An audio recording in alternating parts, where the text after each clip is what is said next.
Okay, so ano nga ba ang pwede natin gawin kung sakaling magkaroon tayo ng split ends? Okay, ito po ay isa sa mga katanungan na magandang sagutin natin. Kung ayaw niyong ipagupit yung inyong buhok at kasi isa yan sa number 1 para matanggal ang split ends, kailangan mo ipagupit yung buhok mo. Pero sa case na ayaw mong ipagupit, anong pwede mong gawin? Gumamit ka ng Fora.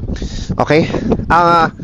Napakaganda nito. Anong pwede mong gawin? Again, isa sa mga video na ginawa ko is ilagay mo lang spray mo lang sa hair mo. Pagkalagay mo sa hair mo, konti lang. Depende lang sa haba. Depende sa haba ng hair mo kung gaano kadami mo ilalagay. Siguro mga peanut size lang, mga ganun lang kakote, and then lagay mo, and then i-focus mo dun sa split ends mo. Direkta po dun sa split ends mismo. Huwag nyo nang ilagay dito, direkta na dun sa split ends. Okay? Sa maghapon, unti-unti pong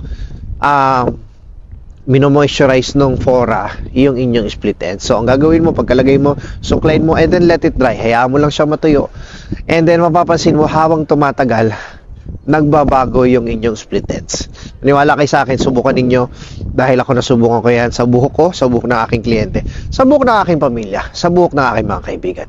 Sa lahat ng buhok nila, nasubukan ko yan. Kaya ako nasasabi itong mga bagay na to dahil nasubukan ko nga. Kung hindi ko naman ito nasubukan ko, bakit ko naman sasabihin sa inyo? So maniwala kayo sa akin, yun lang po ang masasabi ko sa inyo. Maraming salamat sa inyo pakikinig at pagsubaybay. Nandito na po tayo. Bye-bye!